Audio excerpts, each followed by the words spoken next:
Quale sarà l'impegno di Italia Viva per il territorio agrigentino? Innanzitutto essere presente con i cittadini, ascoltare e portare avanti le soluzioni che servono a risolvere i problemi della città, che ahimè sono tanti, li conosciamo bene. Credo che oggi Italia Viva serve una contrapposizione nuova in città.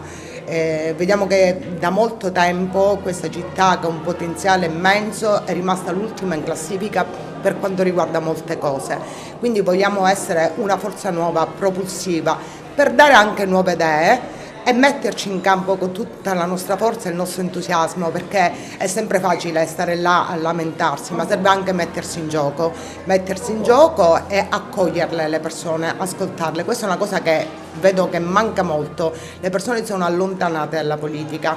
Noi vogliamo avvicinare i giovani, vogliamo vedere perché Agrigento è la provincia dove più giovani portano le loro competenze fuori.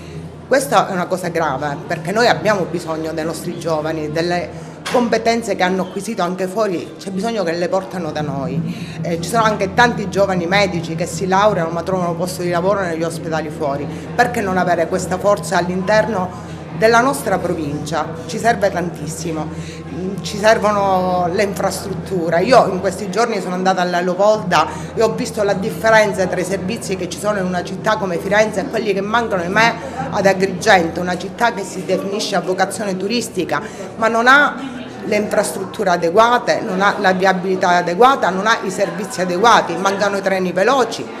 Purtroppo da noi le strade, come sappiamo, l'Agrigento-Palermo è da 20 anni che è ferma, è vero, c'entra l'ANAS, ma i politici una scrollata la potrebbero dare anche, no?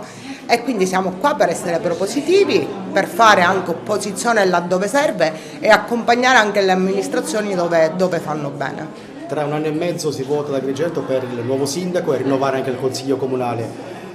La vostra corsa quale sarà?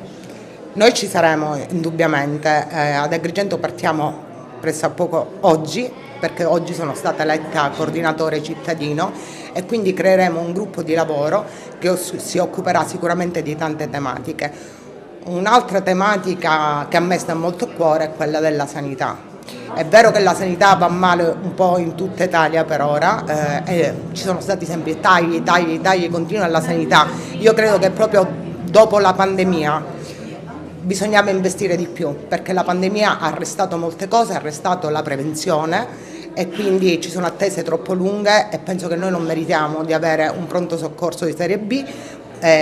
Con tutto rispetto per i medici, un plauso a loro che continuano a lavorare a volte in condizioni molto pesanti, perché c'è molto lavoro e lo dividono in poche persone, quindi grazie a questi medici e speriamo che possano esserci sempre più assunzioni e un pronto soccorso più efficiente.